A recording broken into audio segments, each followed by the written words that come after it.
Ladies and gentlemen, welcome back to another episode of Couple of Nukes. As always, I'm your host, Mr. Whiskey, and it is the rematch of a century. No, it's not Jake Paul, and no, I haven't been paid off, and I'm not even fighting. I am watching a fight, a rematch I never thought I'd see. Pete versus Anxiety, Part 2. They are back at it again, Pete and Anxiety. And that is just a reference because our guest today, Pete, was on the show once before for quite an extensive episode detailing the hardships of his life. A great episode that you can find in the description below. But he is back, and Pete, if I'm not mistaken, you've lived quite a while, but it seems like 2025 was one of your biggest years, a year that just came to a conclusion. A lot of grinding and hustling, pumping out podcast episodes like no tomorrow. I mean, how has it all been, and how have you been since I last spoke with you on the show?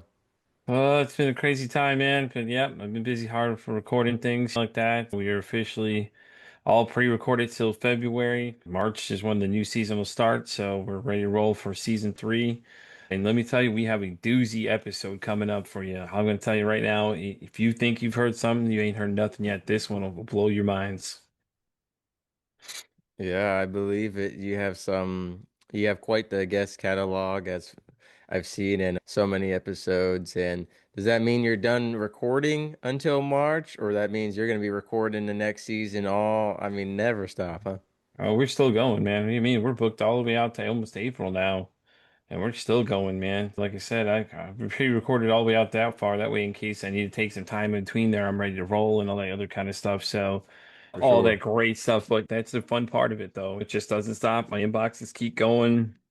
The invites keep coming. All that fun stuff. Right, right. And I've experienced that before myself when I posted out that Google dating form application, put that link on my Facebook, and the inbox was just blowing up, blowing up, blowing up. Right? But no, I'm just kidding. But you've been with so many guests, and as a fellow podcaster, I can relate to every day just learning so much. I mean, what has been something cool that you've learned lately from one of your guests? The effect of breaking the pattern of like how you choose certain things. I found that I didn't realize it until you really see it from the outside looking in. Like you notice like how you always gravitate to the same type of people all the time. But breaking the pattern's harder than you realize. And it's just simplistic things that don't even realize. I'm glad you brought that up because I actually just finished preaching a solo sermon on something similar related, and Jerry Flowers was talking about routines and how a lot of things that are bad for us or that we fall into these habits of have been glamorized in or labeled as routines, right? It's become a well, all to quote him, he said, all my uncles get high. It's just what we do, or all the men in my family have always drank or served, or whatever it may be, good or bad. So many things that are routines have become labeled as a generational thing rather than just someone's personal choice. And then in our own life, we often just make excuses and justify our behavior. I say everyone's an alcoholic in the sense of that justification, right? Because alcoholics will justify to themselves, well, it's a holiday, so I gotta drink today, or it's something bad happened, I gotta Mm-hmm. drink today. There's Mm-hmm. always an excuse, or even to the point of my father and the other guests I've had on the show who are alcoholics have spoken about, oh, it's just soju or it's just vodka, or they'll even go down to what type of alcohol it is to justify it. And in the same way, we do that with ourselves, whether it's, oh, well, it's just I've got to go out and do it because the guys are going out and doing it and I don't want to be left out. Sometimes it's societal pressures, which is a huge one for drinking and smoking, is a societal pressure, especially for teenagers. And Mm-hmm. I think it's what have you found is something that's useful to help break these patterns, or more importantly, how do we even recognize them? Because as you and I both mentioned, it's sometimes we don't even recognize it because we've just been thrown into it by external factors or by ourselves through our own justifications. It's just like that. Like I said, you just look at the patterns of things that you're doing. Like think of the things like, oh, you're always making excuses for why you're doing something. Well, I'm going to do this because, and then give it a reason. You're always giving it some kind of excuse on why you're doing the kind of things, and it doesn't make any sense because it's like you don't realize it because you're just continuously doing the same thing. You choose the same people to go to because you're like, oh, well, this will be different, but really it's not because you pick the same characteristics because you're comfortable with Mm. it, and that comfortability is what leads you into it, and you don't realize that's what it is that that you're dealing with is that you're giving into the pattern of the weird things that you don't realize. So you were just normal at this point. So everybody else, it's like, why do you keep picking these same type of people? Well, because that's the pattern you're used to, and you're Right. comfortable with that pattern. Though you got to remember, because that's your comfortability zone. You had to go outside that comfortability zone sometimes to get around that kind of stuff, and that's the hardest part of it all. Though is for people, it's like you got to break that pattern. Being what is his name? Tony. I can't remember the last name. Tony's last name was, but he has a book about that where he was writing about like the different patterns that you go into and how to break the patterns. And a lot of times, like you said, we always make excuses for all this kind of stuff because it's like, hey, well, it's okay. Da, da, da. You like you try to justify it to yourself because you're like, even though you know it's not supposed to be happening, you're still doing it anyways. And you're like, oh no, it's okay. It won't matter. It's just a pattern of something. It's nothing big. Like, you give it some kind of reason that it's okay because you're justifying it to yourself when you really at the end of the day know it's bad for you or it's not right because it's like, oh well, this is what the comfortability zone is. Okay, it's all right. I'm sorry, I could do that because it's all right. When you give it some kind of label to make it feel good to yourself. Right. And it's not only what we do to ourselves or for ourselves, but also what others do to ourselves. Well, every girlfriend I've had has always yelled at me. That's just how women are.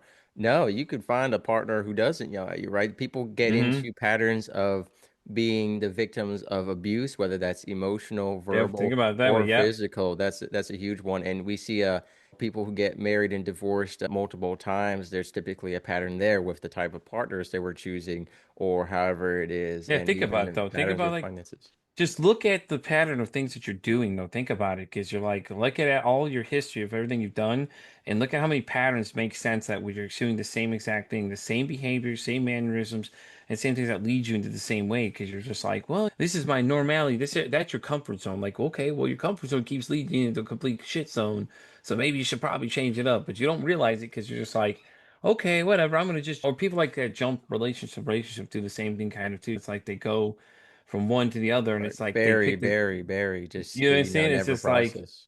and they never realize it. And then when people tell them something, they're like, "Oh no, no, you're crazy. That's not right." Look at it, dude. Just look at it for 5 minutes and look at the same things you continuously do. I think of like fast food. People are like, "Oh, well, it's okay. It's just it'll be one time, things like that." But that's how they get you because they hook you on it. Like, "Oh, you're just making excuses. Oh, well, I got it. It's all right. One will be okay. I won't do it." And then you just keep doing it. And things Hmm. like that too. And it's so funny how many different things like that fall into a weird pattern to everybody else, but to you it's normal because you don't see it that way because you're looking at it from the same thing. It's okay, well, this is okay. I'm justified this to myself. But other people are like, hey, probably shouldn't be doing that, but we still do it anyways. And the same thing like cigarettes. You think about like they hook you into those, and it's like, okay, well, I'll quit tomorrow. I'll quit. No, it's hard. It's Right. hard to watch, and you watch people just keep going. It's like, why do you keep paying them? Oh, well, because I need it. And then like that need Mm. keeps building up, and then the withdrawals of it come up, and then people are just like they don't want to go through the withdrawals of having to deal with that. 100%. And I think sometimes it requires a visual. And what I mean by that is just talking and reflecting to yourself. It's hard to see. But imagine if you actually wrote down on paper every time you went to drink what your excuse was. And then a couple days later, you pulled out that list and actually read it. It's going to be a wake-up call because we don't looking at it from just internally, it's hard to see. And externally, when we have other people look at it, oftentimes we deny it, right? But the Hmm. amount of times I've been in a toxic relationship and the homeboys were trying to get me out, Hmm. you got the rose tinted glasses on. And Or the so, tunnel vision, you see that tunnel vision, you're not seeing anything else around you. Yeah. Horse Yep. Yep. blinders, I've been told a lot. Right. And so, unfortunately, sometimes outside intervention won't help. But there's also been plenty of times where someone said something and I was just like, wow, I never thought about it that way. Like that Hmm. perspective on my situation was super enlightening. And other times I'm like, ugh, not listening to you. Right. And unfortunately, that's why I think if you actually like physically wrote down this list, I mean, I couldn't imagine an alcoholic actually looking at the list of excuses of why they needed to drink. And it Right. could be a pattern of a trauma. It could just be a pattern of procrastination, of, again, holidays is a huge one. Every day is National Day of something, right? You could look up what is the National Day of today. It's probably hot dogs, pretzels, and onions. I mean, Right. there's Yeah. just Yeah. every day is a holiday if you really wanted.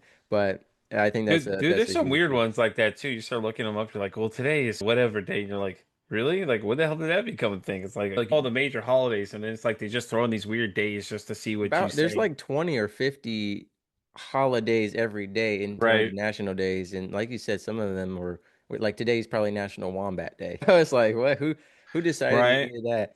Well, it makes sense Exactly. though. If I was a wombat, I would have said, also we got Groundhog's Day, right? But what about us? Right, Groundhog's Day. Exactly. What about there's a lot of other animals out there, Right. so why do they get a day? And yeah, I don't know the whole tradition behind that, but yeah, we'll see.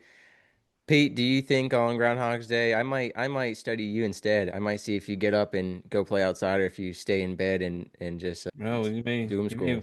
you may making that prediction correct there, yeah. But it's kind of similar to that though. You know, remember because they say if they see a shadow, it's winter for whatever X amount of more time and all that kind of stuff like that. So yeah, you can do it. Let's see what happens. You're probably gonna be right. Right, on a bright and sunny Texas day, Hey Pete, Pete what are you versus doing? Anxiety came out to play. Right. Make a Pete nursery touched grass rhyme. officially for the first time. Pete went to touch grass, everybody. It's a new thing. Pete touch grass. Oh man. Yeah, hopefully you live in a part of Texas where they have that because some parts of Texas don't have that. So it Oh might have to God. be Pete went outside and touched a cactus, but we'll leave that one alone. Right. Anyway, Pete, so you talked about that's one of the coolest things you've learned lately. You talked about no spoilers. You've got a very bone-chilling episode coming out soon, Oh which I've yeah. had a fair share of those. You and I actually share a coworker and friend named Jay Bush, and his story was one of those podcast episodes where I was just like kind of speechless, just like Mm-hmm. hearing what he went through. And I've even been brought to tears before my show. Some of the stories about suicide, I Three mean, times, man. Three times for me, dude. And it was hard too, because some of them you're listening to these stories, these people are just like, and it's rough, man. I think Tiff Carson's was the hardest one to listen to. You're listening to what her brother went through, and you're just like you're feeling the whole thing, and she's laying it out for you. And as you're getting to the climactic point where he eventually takes his life out, and it's like you're listening to the building steps to it, and you're just like, oh man, it's just tugging away. So, but season three, holy crap, dude. Like this girl, we were having a conversation. You would never even know. Like she started going into it and she was listing a lot of things. And I was just like, okay. I'm like, this is all right. There's something she's not saying. So then she gets to the climactic point where she says, the one thing that you probably never, I've yet to hear on the show exactly what she just said, the next sequence of events. And I was just like, what? Hold up, hold up. I'm like, whoa. So we're talking top five craziest thing I've ever heard on this show. Like the craziest story just in general. Like the what? Like you trust me. This is one you don't want to miss. Okay, March, whatever the heck March starts for that one, Monday, Wednesday, or Friday, whichever it is for that one. It's gonna be an interesting episode because this girl, like, she came on, and I've known her from my TikTok family. She was on there because I'm a part of one of those agencies there, and we were discussing things, and she's like, "Yeah, I want to be on the show. Yeah, I'm on the show." And like, I had no idea, just like I don't for most people. I think the Columbine shooter survivor was the other one that threw me in this loop a little bit too, because you don't realize how much like she was in this thing. Like the woman there, because like Heidi was there, she could see the whites of this dude's eyes of one of the guys that were involved in the whole incident. She was looking right at him. This girl, yeah, she took the cake, man. She's number two on the list because still number one's still the guy that was talking about he had suicidal ideation the night that morning of the show. Was talking about how he had the gun in his hands and yeah, you mentioned that before. he just goes casually into it. Like I'm talking like I already watched the episode because I was curious when he did it, but he was like in 15 minutes in, he just starts talking about it, and you're just like, oh shit. This one, this one almost took number one, but it was still pretty intense, man. And as always, you never know what these people are gonna come tell you. You just know they have stories to tell you, but when they go into detail, wow, A hundred wow. percent. You and we even get an upfront warning. Like I had a gentleman reach out. He goes, "My son committed suicide. I'm a pastor. I want to come on the show." So I already knew it was going to Mhm. be rough. But man, him talking about his son committing suicide, it was like, wow. And that actually was one of my favorite episode titles, which was a man's son committed suicide, and then God told him this. Because the conversation he had with God after the suicide was I was just like, that episode left me just wild. And you talk about, you got some big seasons coming out here, and I know you and I have talked offline about a lot of different projects. Anything kind of firmly cemented that we can look forward to in the coming year? I mean, what is the future of Pete Um, versus Anxiety looking like? And you and I have even talked about Pete versus Anxiety itself as, the origin story. What is your relationship with the anxiety nowadays too? And is that going to continue to be part of what your, dare I call it, branding and mission is going to be? yeah, it's still there. I mean, I still deal with it every day. It's the type of thing. It's just kind of on and off. Depends how bad it is every day. But yeah, it's still going. I've got another side project I've already started recording called Voice of the Voiceless with a co-host. She and I have already started. Let me tell you, that one was an interesting one too. Our first episode for that one drops in February on the 6th. And that one is another interesting one too. The girl that was on that one, she was actually on 60 Days In, and when they portrayed her as she was just completely insane and all these other things. But she's telling her side of the story of what happened, and it was just like it's bad though, man. It's like you don't realize how far removed they are in jail about dealing with people with mental health, especially people with her Yeah. condition. She's schizophrenic as well. Mm, So like you got to remember now, like she was put in isolation at one point in this story, and she tells you right. what it was like going in there for 45 days. And then they came up there and said, "Oh, hey, are you done acting crazy?" And it's like, but these are the things she deals with. That's the reason she has these certain coping mechanisms to deal with these kind of things because, what she's dealing with is on such a magnified scale. It's not like she's just depressed or any these other, like, kind of like what would be considered lesser of the evils, but she's got some pretty crazy, like, mixture of things in there. And it was interesting to hear her side of the story because she was like, "Yeah, when I watched the episode, someone had actually told her they'd seen her on there because she had signed this paper for A&E, who's the original one that was recording it, and she wasn't in the right state of mind because she had no idea. She had a state of psychosis, so she had no idea. So I was like, that's interesting. You didn't think about arguing with them about that? How your statement shouldn't even be used because you're not even in the right state of mental sanity to say yes to these things?" And she was like, "No, I didn't think about it because when she was talking about it, she was making a good point about mental health things." And she said that's not what they cut. The final cut was. The final cut was more her making weird noises in the background. To everybody, it was weird, but it was her trying to deal with what she was dealing with in her head at the time. And so she goes into great detail about all that kind of stuff and talks about her side of the story. The funny thing is she was on season one of the show, and we never even knew that's what happened. So I'm not sure where that whole story came in at, but we found out when we were talking to her because I thought it was interesting because I remember her name.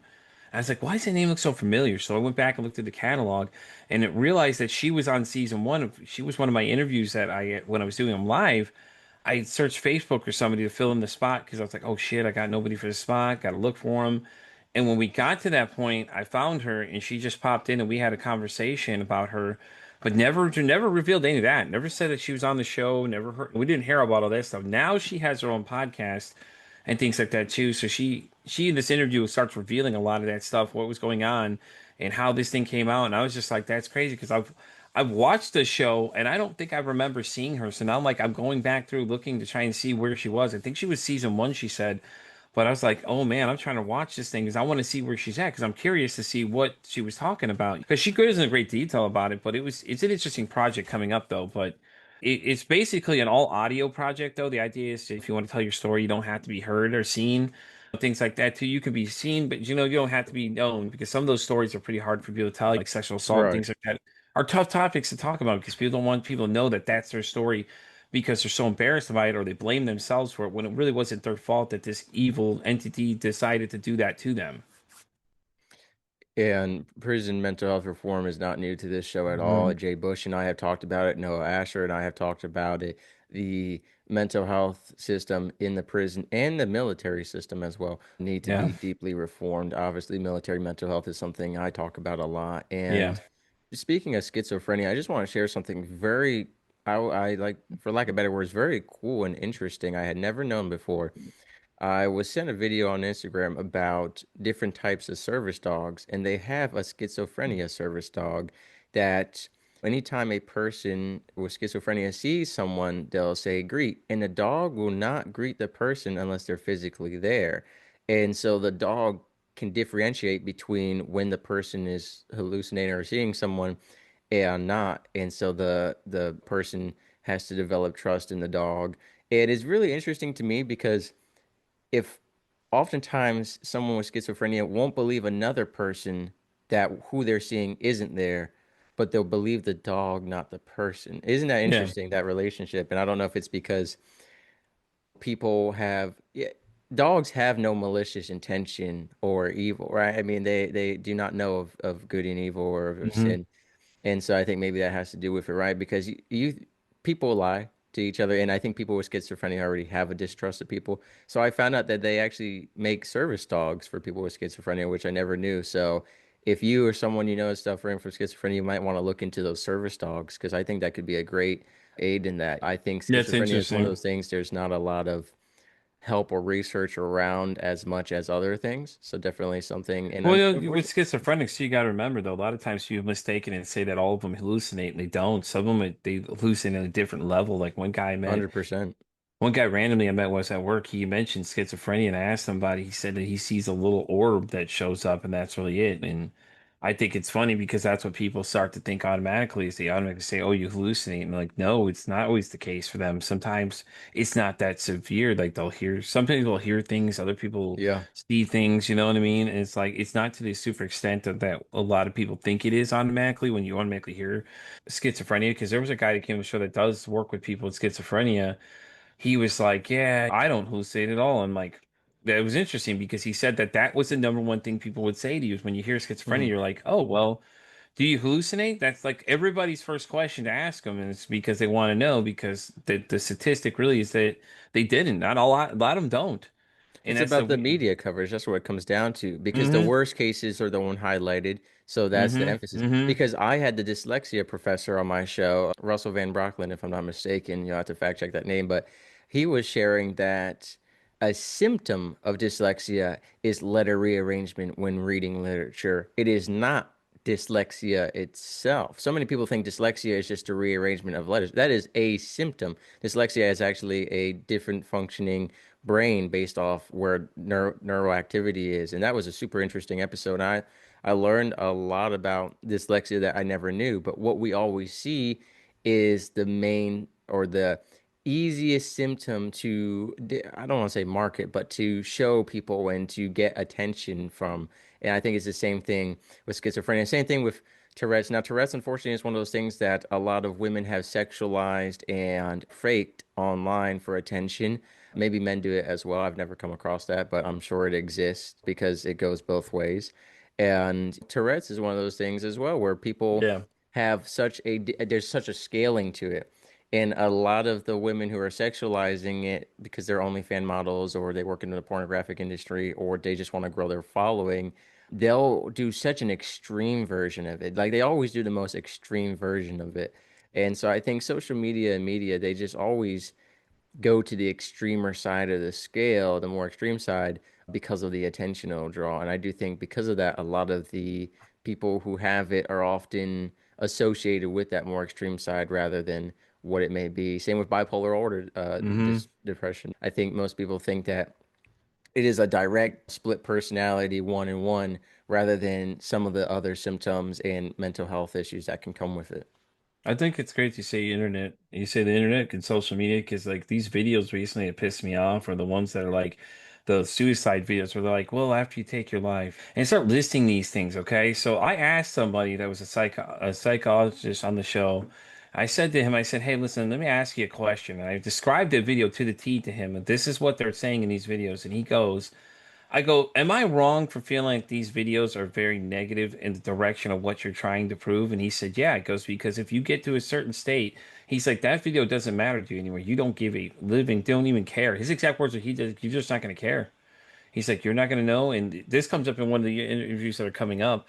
Him and I were talking about Liam, I can't think what his last name now is. Liam and I were talking about it and I asked him directly about it because I was like, for some reason, every time I see these videos, it just pisses me off. And he goes, and we were discussing it because he was like, Well, yeah, what are because the what, videos? okay, so the video, Can you describe them? so the video describes like this, okay? It's like, oh, it's like there's somebody sitting there and looking at you straight at the camera. Hey, listen, after you take your life, then you'll get X amount of text messages, X amount of phone calls, all these things, like all these different reasons that are telling you that, okay, well, if you do it, it won't really matter. Life will go on without you, basically, essentially. And what they think they're doing is they're scaring you into thinking that, okay, well, this is not okay. You shouldn't do this for this reason. But you really, most people are like, they're not even listening to that. Or you're one of these things are triggering or their thoughts are coming from.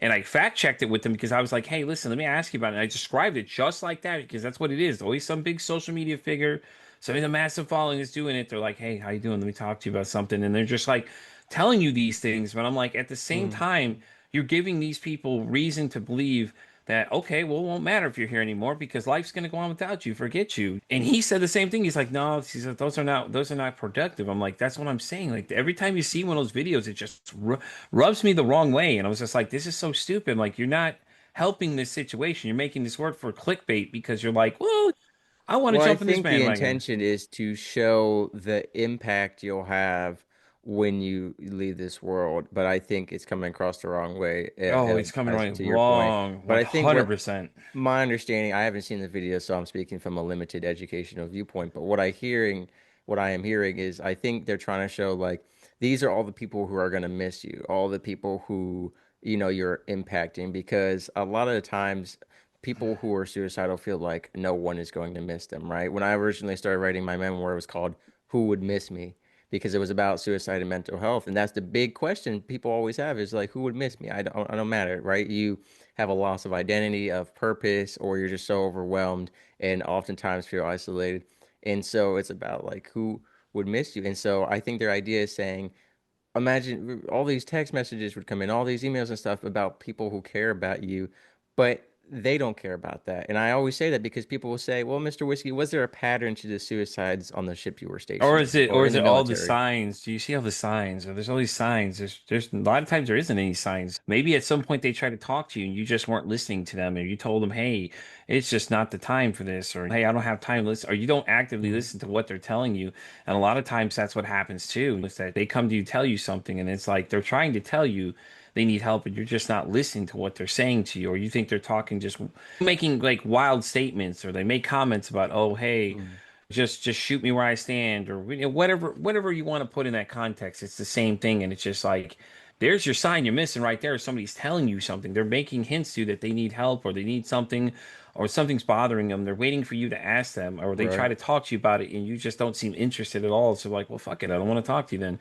It don't matter. And then they see that video, and you got to remember what level, whatever level they're at, you're thinking about these things. That video is going to push them further to the either side. Either you're going to help them, or you're going to push them even farther to be like, well, fuck it, no one cares. I'm Yeah. here anyways. Text Well, and messages. where were all these texts when I was alive? Where were all these texts when I Exactly, needed someone? exactly. And I'll say this too, Pete. I think one of the biggest signs people miss is sometimes people will ask you how you're doing because they want you to answer and then ask it back. They're trying to ask you to ask them how they're doing. They're trying to reach out without reaching out, right? They're not going to say, "Hey, I need to talk about this. I'm upset." They're saying, "Hey, how are you doing? How's everything been?" And you're like, "Okay."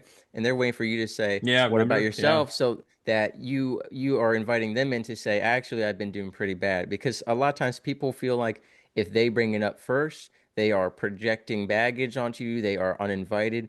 But if you reciprocate the question, you've created that invitation for them. Now, you should go out of your way to ask people how they're doing so that they don't have to try to set you up for a reverse psychology invitation. You should always be checking on one another, yeah. regardless. And actually, Pete, you mentioned so importantly, actually take the time and have the time to listen and put stuff aside. I've had suicidal shipmates show up at my barracks room late at night or early in the morning, and they needed to talk, and that was that. I've had guests on the show who were on phone calls for 14 hours overnight to make sure someone was safe. It's just how it is You know, sometimes. it's funny though. I did an interview recently. I can't think of what the woman's name was. It's a show called No Prep with someone else. Me and her getting this interesting conversation. She tries to argue the point that 988 isn't as effective as it is. She was trying to say something, some negative rhetoric about it, but somebody in her actual audience was actually researching it and came back with some facts that blew her mind because she's like, oh, well, then she tried to change and backpedal and go, oh, no, the statistics are all there that 980 helps.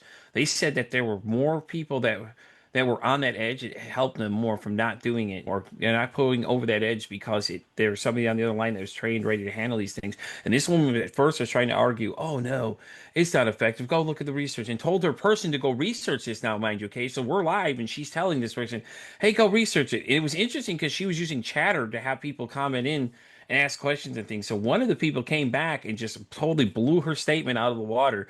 And you just see her just like paddling back. Oh no, you're right. See, it's real effective. No, no. It's like, no, you just said 5 minutes ago that it wasn't effective, that it Well, didn't I matter. have to say I've had people on my show who actually worked for that hotline and or similar programs. And here's the thing. Yes, it can be effective, but here's why it's not effective for a majority of people who are looking for another person, because what you get is really a robot. And what I mean by that is the person who came on my show expressed their frustration with it as someone who worked for them, is that you're not allowed to be personal. You're not allowed to be like, hey man, I've been there too. Which is what most people who are suicidal depressed are looking for is relatability. Like you're another human being who understands me, or you're another sailor or military member, soldier, nurse, doctor, whatever it is. Like you know what I'm going through, or just another human being. When you call that hotline, and now I've never called them, so I can't tell you that person Yeah, experience. I But what didn't this either. person was expressing was basically you have to stick pretty much to the script and you can't get personal. And a lot of them are looking for a personal connection. And I don't know if I've talked about this with you before, Pete. I know I've mentioned it a few times on the show, which is the pass off society that we live on now, right? There's a military acronym that I really liked was ACT, ask, care, treat. But a lot of us are asking and treating and we're not caring. And by that, I mean, we are saying, hey, here's military one source, here's the 9AA hotline, here's these other resources, here's this sermon, whatever it is, we are passing the buck to someone else and we are not caring. People don't want to go read emails or web Mm-hmm. pages or documents or resources. They want to have a conversation with a human being. And because of all the resources that are out there, which I'm glad they're out there for those who they do help, it has allowed so many people to just throw a person who is struggling to into those resources and completely bypass that human connection that they're looking for. So I think there, I understand the issue. It's all legal red tape, right? If you Mm-hmm. have unscripted people who say one thing that pushes someone one way or the other, then who's accountable? Who can be sued? It's that's what it's all about Mm-hmm. ultimately. It's why I've been blocked from speaking at suicide prevention conferences because I'm not a licensed suicide preventer or clinician or psychologist, whatever they're looking for. Even though I've stopped several suicides, probably more suicides than these clinician doctors who are just reading out of a textbook. I have lived experience, and I want to share why podcasting and sharing lived experience is important. But I digress. So I think the 9AA hotline, I'm sure it's had a lot of great success, but who's tracking the statistics of people who called and took their life, right? Do That's a they good follow question too. up and Yep. say, "Oh, guess they're dead"? So my issue with those statistics is the success rate is based on who is making those statistics? What's the backing behind it? Are you saying we say the life of the person agrees not to commit suicide? Is there ever a follow-up?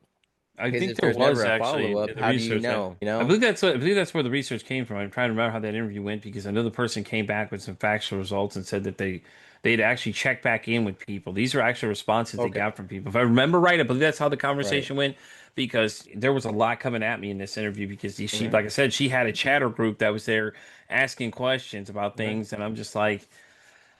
All right, this is an interesting conversation. Never had chatter involved in my conversation with other people while we're recording. You know what I'm saying? Like normally you've had usually have ones where the live audience was there, like how we before we first met, like I had the whole live audience in it, and you can have people ask questions from the audience and things like that too. So it's similar to that, except for this one was you had actual people asking you and you were talking to them directly, which is kind of cool, I thought, because it was interesting because it was something new I've never done before. Because I was like somebody calling in on a show and just talking to you, like they're phoning in, like Love Line people used to call in and tell like the wildest stories and shit on that show, dude. Mm-hmm. You know what I mean? But it was interesting though because like I said, though, when the facts came back, they were different than what she said, and the backpedaling is what really got me like laughing a little bit inside because I'm just like, okay, you just said one thing, now you're trying to change the story to another, and it's like, no, you see, you just made the statement, now you can't backpedal and say something else like most politicians do. It's I like, was oh, just about to say, it sounds like the American political landscape and the celebrity landscape right now. So yeah, many yeah, people are using emotions and opinions as justifications rather than facts. And when faced with facts, it's people get, but cornered animals are dangerous. That's all I'll say. mm-hmm, mm-hmm. Now, Pete, you and I, alone in this episode, we've talked about suicide, schizophrenia, mental health, prison reform, a lot of different stuff.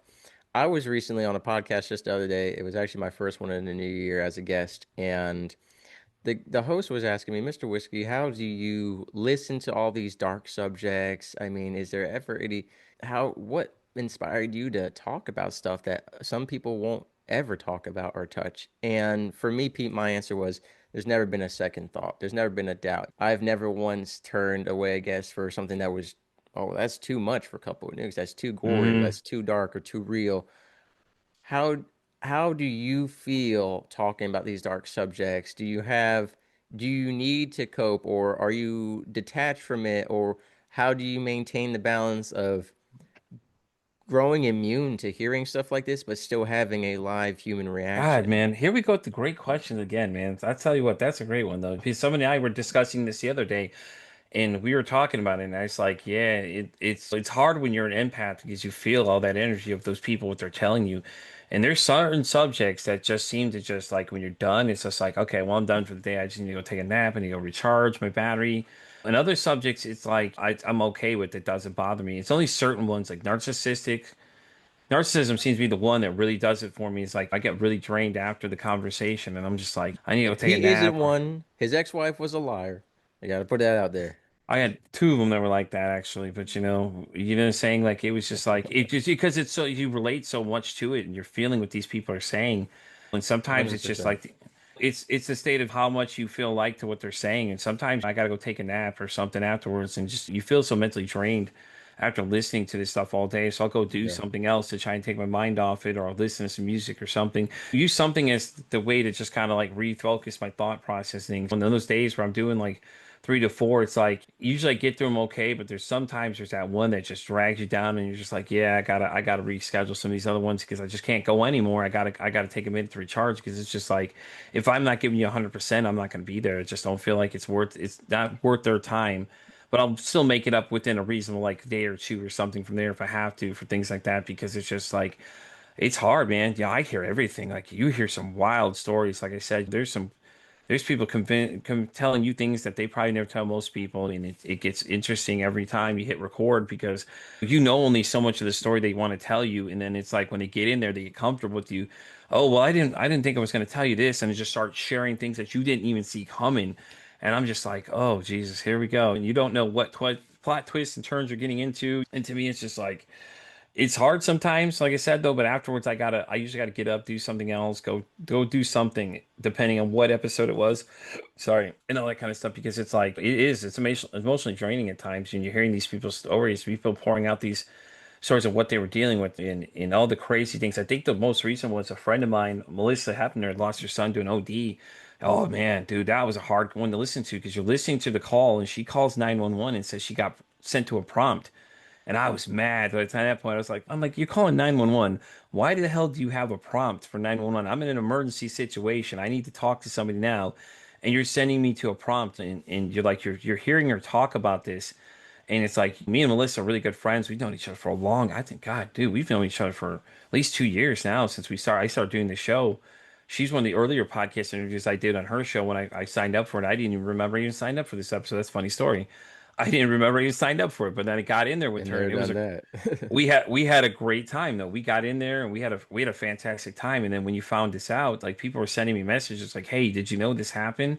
And I didn't even know it even happened when she posted about it because I was doing something else and I wasn't paying attention to my messages. And then somebody reached out and sent me a Facebook post and showed me what happened. I was like, "Oh no!" So I was like I'm a man of many words. That conversation was hard to start because it's like, what do you say to her? Like I just kept I kept deleting the message because I was trying to think of what to say, and I was just like, eventually I just typed, "Hey, you know what? Sending up in love for you. If you need anything, you know where I'm at." And that's what it was like, and that's simple. Boom, that was it. And she was like, I didn't want to overpour her inbox, but at the same time, she states in the episode that she appreciated the overwhelming responses people were giving to her in her time of loss, things like that. And then she was had the power to go record this episode. I was like, I don't know, man. I don't think I could have done it. I would have not 9 days after the fact it happened. She's just on there talking about it, and it was just it's hard to listen because she's the one that found him. This poor young kid was dead in her house, man. 18, kid overdosed. She Mm. went upstairs and found him in the room. Oh hell no. I don't think I could record after that. I'd have to take some time off for that because I don't even know how to even do it. But she did it. I was like, man, you're almost I said, wow. And I was like, I got through it and it was a rough. I had to pause at one point because I was listening to it and Jay had come in. I was on live on TikTok listening to part of the interview and he could hear it in the background. And he's like, what are you listening to? Oh, I'm listening to this thing right now, Jay. And he's like, oh, nope, I'm out. He took off. He's like, this is too early for this, man. You're a daring soul. So we got into it. And I was listening to it and I got to that part and I just paused it. And it's just, I got stuck on that part of the 911 call because it was just like, dude, you get a prompt for 911. It's like, and it just set me off. I was like mad about it for a Yeah. few days.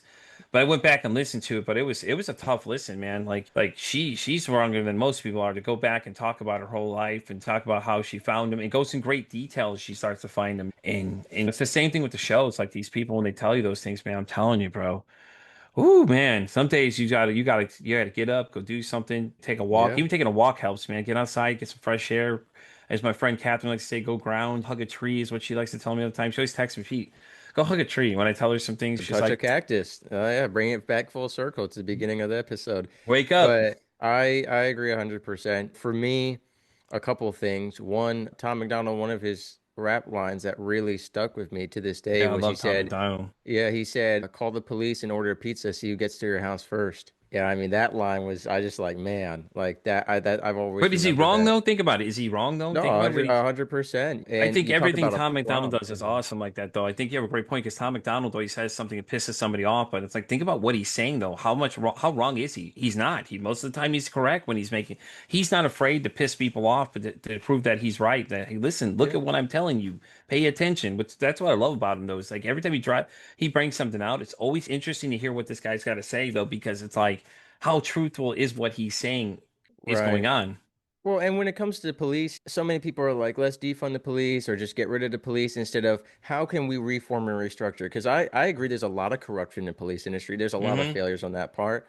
And I think it was actually a young woman in my life who gave me such a great perspective. She said, Mr. Whiskey, do you really think that police officers should have so many tasks as they do? They are responding to suicides, but they're not suicide responder trained. They are responding to murders, homicides, to car crashes, to fires, to she said really the police department needs to be broken down into even more Hmm. niche of fields. And that was a great perspective. But you see, that was a woman who was very politically different than me, who gave a great compromise middle ground. Instead of let's just get rid of the police, all police are evil, it was, hey, how can we restructure it so they're better serving the populace, right? Because Yeah. at the end of the day, both right and left, I mean, that's what we want is the populace to be served as people, as politicians. I Hmm. don't know what the hell they want. It's not whatever Mr. Whiskey wants or Pete wants. But that being said, I thought about you were talking about how do you reach out to someone during grief, and I recalled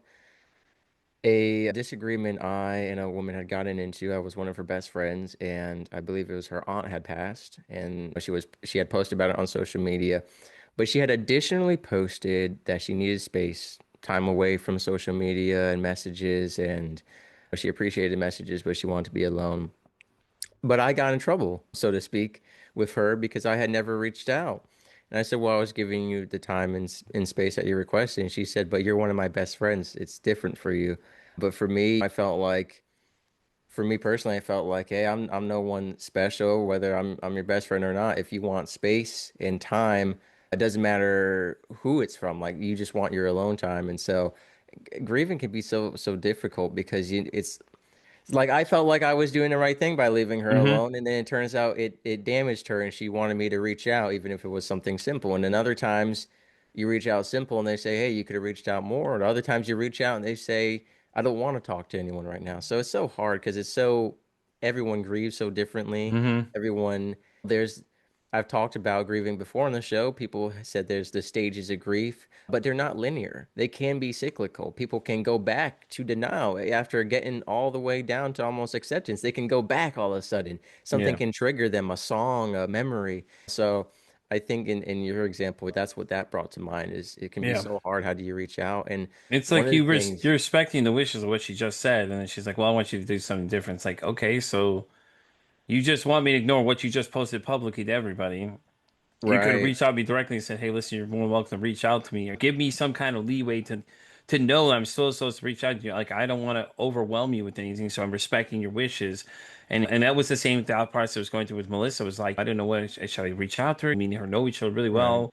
We've known each other for a while now. We're very personal between the two of us. And she just like she said, thank you. That's all she said. And it was weird because you get in that situation like you're in. Like you're like, I'm Yeah. following your instructions. Now you're mad at me for following your Well, you know what? instructions? I take accountability. I should have reached out and said, I Yeah. saw your social media posts, so my silence is not absence, it is respect. Yeah. And if you want me to talk to you, I'm here. And I've realized that, but like I said, it's an individual basis. And one thing I'm curious if you struggle with this, Pete, it sounds like not. I'm also very empathetic and Hmm. sympathetic, and I like you and I have both talked about crying on the show and really struggling. But at the same time, it's become so routine to talk about suicide and death that it's almost lost the shock factor of it. And Oh no, I struggle to. the shock factor is still there depending on who you talk to because I think a lot of these sites like TikTok and everything you can't mention that word you get in trouble. They say no, oh no, you got a code No, I'm word saying around it. for us personally as the host, Yeah. like I'm expressing how I feel like it's become something so common to talk about. And this is something societally too. Like for me, my slow detachment has been just talking about this stuff every day. But for society, I think we have just lost respect and value for human life. You look at all of the gore and death we have on social media that is memed, that is glamorized, that is humorized, and people just don't value or respect funerals, death, gore as much. People literally go on gore websites as challenges and games, as drinking games, as gooning games. Like it's disgusting to be honest. And people have like turned suicide into such a joke.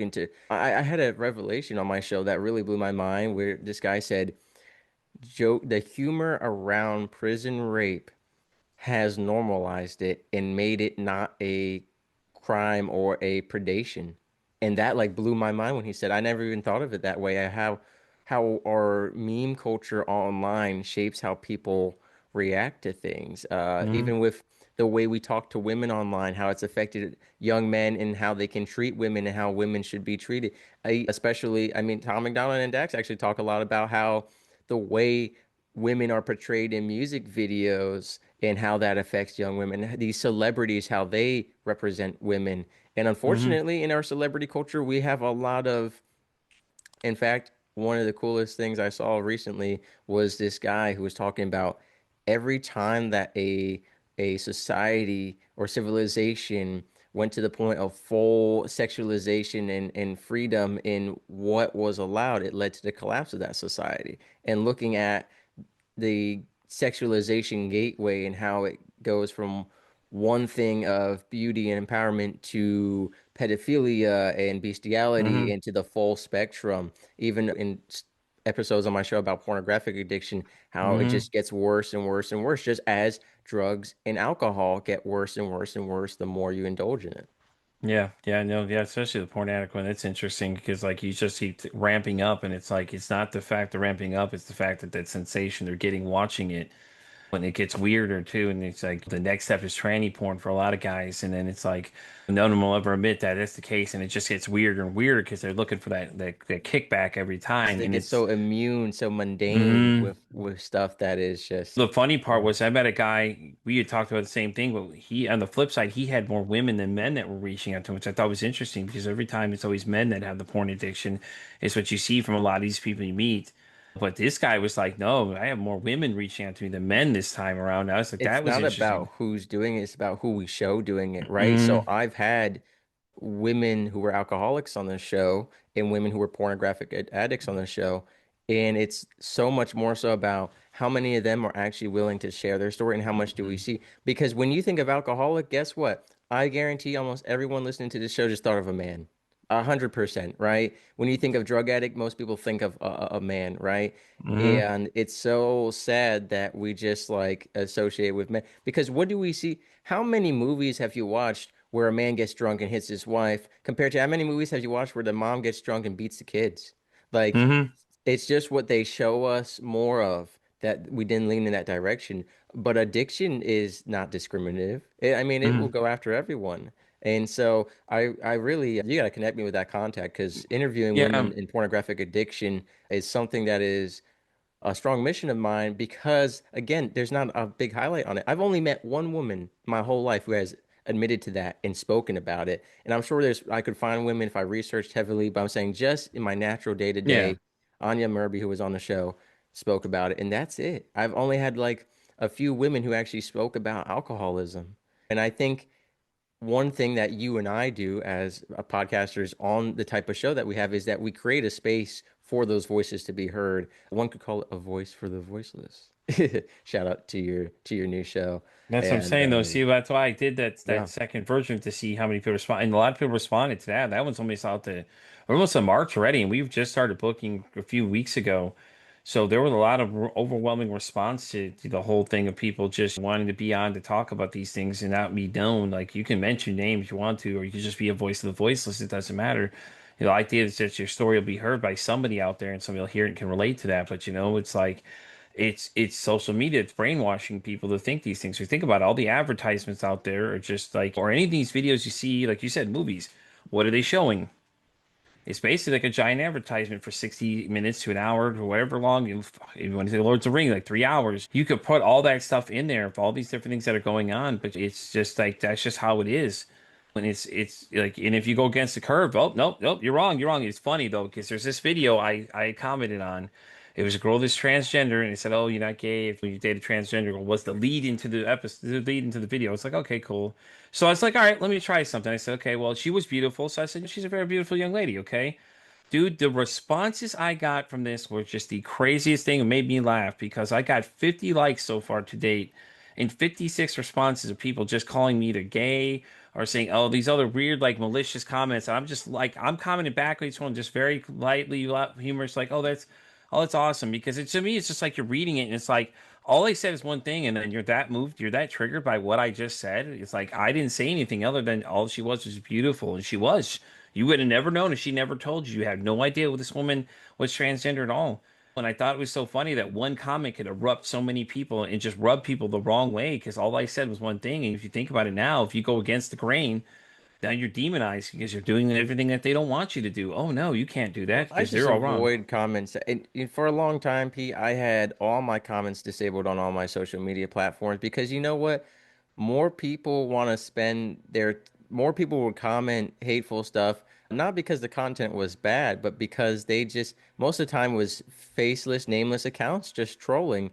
But even Mm-hmm. like Jay Bush and I did it was actually a pretty high performing YouTube short over a couple thousand views and a Yeah. bunch of likes. And then I had one dislike and one hate comment on it. And the content was Jay Bush and I were talking about bridges and how people Oh can be yeah, a yeah. I bridge in remember your that life, video. right? You Yeah. remember that? The hate comment was because we had filmed it in Jacksonville. It was literally a dislike and hate comment. Jacksonville sucks, blah, blah, blah. I was like, see, people will focus on anything that is part of the message in the background or your character to not listen to it. The amount of people I've had say, make fun of my cowboy hat, and it's like, well, that has nothing to do with the message. The message about suicide prevention was on point, or whatever it was. And Massimo Rigodi, great guy. I I love think you've Massimo. interviewed him as well. I love Yeah, I mean, he Massimo. said, Mr. Whiskey, someone's going to say you've got a big hat or I got big curly hair, and they're going to completely ignore our message about the sober method and about alcoholism and identity because they want to argue anything they can. Like, so much stuff that I've had hate comments on, it's always not related at all to what it is.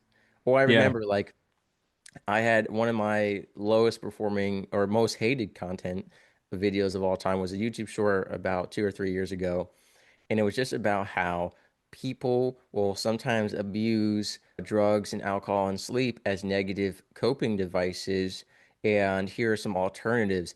And the amount of hate I got from people who like to do drugs or alcohol or just like sleep away their problems. I mean, it was so much hate. And it wasn't like I villainized it. I just said people will use these in a Yeah. very negative manner to cope. So, and honestly, like there are people who will just every time I post any YouTube short or Instagram thing that has the word God, faith, Jesus Christ in it, instant, like within 5 minutes of posting, it gets hate comments and dislikes, like instantly. Like people, I don't even think people watch it. I think people just see the word God or faith and Jesus and just instantly hate it. And it's like, It's if you because don't people to get agree with it, that doesn't mean you have to just hate it and tear down my content. Just don't even exactly. look at it. I don't, I like, there is so much stuff on the internet that I could spend all my time commenting on and hating on, and it was like, what's the productivity of it? Nothing. I commented on a post for the first time in like probably 2 years, and it was the other day where people were talking about faith, and I just shared a Bible quote, and some people commented back, and then it actually got over 500 likes within like 24 hours. Like people really like the quote, but There you in go. general, I avoid comment sections because they're so full of hatred, racism, Go to sexuality. Well, like that's why you made the You Matter Society. yeah, you know what I'm saying? Like, you're saying like if you go to TikTok, and I know people are gonna hate this, what I'm gonna say, if you go there and just look at some of these videos, go scroll to the comment section of some of these videos, and you just see the nasty things people are saying to people. Like, TikTok is nothing. TikTok is like a child's playground compared to Instagram and X. Those yeah, but you comment know what I'm saying? sections Like, and YouTube Shorts, I mean, that's Instagram oh comment no, section is like they can get bad that's just on a hellhole. TikTok can get worse too, man. It depends. You got to find their videos. Like I'm not really gonna say what it was, but there was something Jay had sent me the other day. I don't know how much he wants this publicized, but he had somebody had made a nasty comment, and I'll tell you about it after we get off here. But it was just a point of like it. Trust me, TikTok has its own gateway too to these kind of things, like these Mhm. crazy statements that get made by people, and it's like they choose who they want to block because it's an AI. It's not an actual person now making these decisions. I learned this from one of my people about this whole thing. They were talking about it, and he was like, "Yeah." 100%. It's an AI bot that comes in these live chat rooms with you in there, monitoring what you're doing instead of an actual person making the decision for you. But it's like it's its own gateway too, man. There's some nasty comments, but when you say the negative comment thing, I think of Bert Kreischer because I absolutely love this guy. I listened to his podcast, Who Bears One Cave, and he mentioned one time he said that, mind you, Bert's a comedian now. Okay, these guys make fun of each other. They say the nasty things to each other because this is how the culture is with them. Bert said that you could get 1,000 positive comments. He's only looking at that one negative one. He focuses and hyper focuses on that one thing someone says. Oh yeah, So that's why he 100%. doesn't read. That's why he doesn't read comments anymore like that. Because the same thing. He's like you see that one thing and he focuses on it. He's like you could say a million nice things.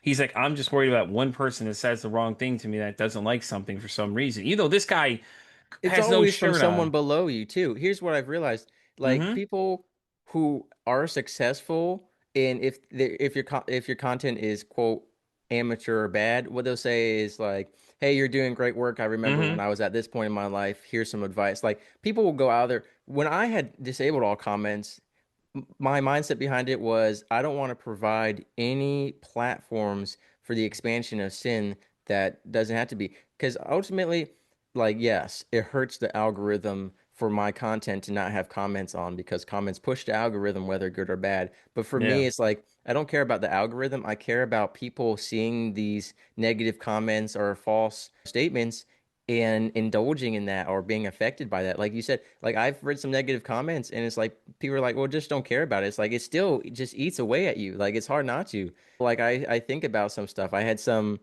for like Diane Taylor posted, I made it short with her the other day. I think you saw it, Pete. You reached actually you commented on it. She Mm-hmm. was talking about young men and emotional expression and vulnerability, and so many toxic masculine figures left so many hate comments on That's YouTube and went oh the full God. spectrum. And it's like it's not like we were pushing for feminization. Like their comments were all like the feminization of men is the downfall of society. We weren't pushing for men to paint their nails and wear dresses and act like women. We said men should have emotional expression and vulnerability at times when appropriate. But there's such a scale. Like I really don't agree with toxic masculinity because for me, the ultimate masculinity we have is Jesus Christ, and He showed us that there is a time and place to cry and be angry. Jesus wept, right? And it was when Lazarus died. He knew he was bringing Lazarus back from the dead. So why did he cry? It wasn't for his own benefit. He wasn't sad. He knew he was bringing him back. It was to show us that death is one of those times where we can grieve, right? And in Jesus Christ, you look at King David, one of the most awesome men in the entire Bible, second most named historical figure after Jesus Christ in the Bible. And he played musical instruments, he wrote poetry, he danced, he did all these things that we have feminized that now men think that if you Mm-hmm. do them you're a woman, and so it's all societal constructs. And but man, I just kept thinking about it all day after reading them, and I was like, I know these toxic males are wrong and their hate comments that they put on my posts were completely ignoring the message of suicide prevention, but I just couldn't stop thinking about it, and I tried really hard because I was like, Whiskey, you Yeah. know that they're wrong, that it was stupid. And I didn't argue with them. I just deleted it. But I was like, part of me was like, man, you should have argued with them. And it's like, but it's not worth my time and energy. Like I've got so much content to put out and stuff to make to help people. To have conversations like this is more important than responding and giving in to just these people who pump out negativity or their own opinion because it makes them feel great. Yeah, and that's the scary part. I did meet a couple of young gentlemen the other day. I did want to tell you about. They run a podcast called the Life Podcast, and it's L dot. They break it down like that. These two young men and I had an interesting conversation for about an hour, and let me tell you what, not everybody's lost in that toxic male culture. Shout out to these two guys, man, fantastic gentlemen. These young men have the right mindset, which gives you hope that there's somebody out there that's going to start pushing for these things. Because we got into that subject, and he was the one that brought it up to me. He was like, "You always hear all these males say that you can't have feelings," and he's like, "I don't mind crying," and then things like we just got in this whole deep conversation, and I was like, wow, they get it. And it's Mm, like we always want to demonize the younger generation, say they don't get it, but these guys got it, man. Like these guys right here, what they're doing is having an open, honest conversation between two friends. And then when they invited me to join the conversation with them, they were so excited to talk to me when we met at first. We started talking about that's the one thing they brought up. They're the ones that brought that comment up to me, actually. And I was like, yeah, right. this is all right. Okay. So somebody's starting to get it. But it is the overwhelming amount of that crap that just keeps coming in. It's just like, but look at where it's gotten us so far, dude. Like we look at the suicide rate men, it's like 80%. Like the number is just staggeringly crazy and it's And going most of up. it is because of silence, because of Hmm. not having emotional Because connection. that toxic male culture of like, Right. hey, you can't talk about these things, you know, There you is a shouldn't. time and a place. There is a way to do it. There's a way to Hmm. do it that doesn't break down your character or shames you or disgraces you. It's all about balance. And so many people, you look at the political landscape, you look at the Hmm. emotional landscape and the sexual landscape, it's just polarization, right? There is no Yeah. balance. It's Yeah. just people are pushing far right or far left. There's not much middle ground left anymore. There's a no man's land. And it's like I think about I always use the example of like you take Andrew Tate and David Goggins, both are Hmm. very masculine men, but one puts down others and one just his only competition is himself. So that's why like I it's all about like David Goggins will put down the traits in other people that are weak traits that are traits that you're searching for in yourself. But like Andrew Tate, now I don't follow a lot of his content or consume a lot of content, but I've seen some hateful stuff or some toxically male stuff. He said some good things as well. Of course, I think with every character or person, there are good and bad Hmm. things you can take Hmm. away from it. Yeah. But like I think about those are two very masculine men, but very different approaches. You can be a very masculine guy without putting down others. You can share your story. And I think one thing we've shared before on the show is you can share your story as a victim without diminishing others, but still showing your story. And Yeah. overall, Pete, so we've talked about a lot of mental health and social media stuff. What would be your one big takeaway for everyone, kind of to wrap it all up?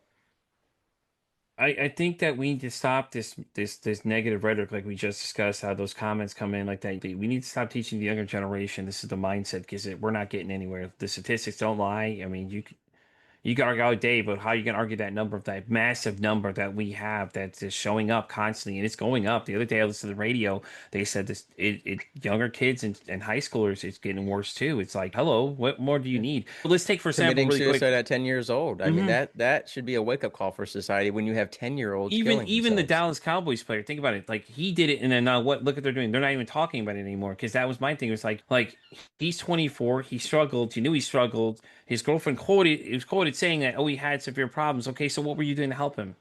That's why we need to talk more about these things. Or if you know somebody's struggling, go get them some help. Stop sitting there watching them just deteriorate and just go, okay, well, no, it'll be fine. Or like, look, go educate yourself on some of these things too, like what to do in these crisis situations. Because a lot of times, I think that's where we fail at the most point is that people get into a crisis situation have no idea what to do. They just start panicking, and that's the wrong thing to do. As they always teach you in any kind of 911 calls, hey, listen, stay calm and everything else. That's why they tell you stay calm because you're going crazy. So like, we need to talk more about this stuff. Like, we need to start now and start getting these younger generation to do it too. Because if we start them Hmm. now, teach them these things now, we can finally get the conversation going. That way we can start identifying if somebody's struggling or things what they look for. Show them, teach them some tips and tricks because there are people out there want to see like the guys from the Life podcast. They want to know what these things. They're curious to know these things. They want to get into these conversations with other people and they want to talk to you about these things. They're curious, and it's people like them that are going to push for that change as well with us in a younger generation sense that these younger kids are going to see that hey, it's okay to ask these questions because these guys want to know more, and that's what we need more. We need more of these guys to open their eyes and shut the hell up and start listening to what's being said and look at the numbers statistically. Look at where we're at statistically. It's crazy. Like if we don't start talking now, like eventually we're going to go up to 82%, and then that's more men that are going out of this picture. Even though we make Hmm. up most of the population, it's like hello, we're taking ourselves out at an alarming rate. Like, let's talk about this shit more.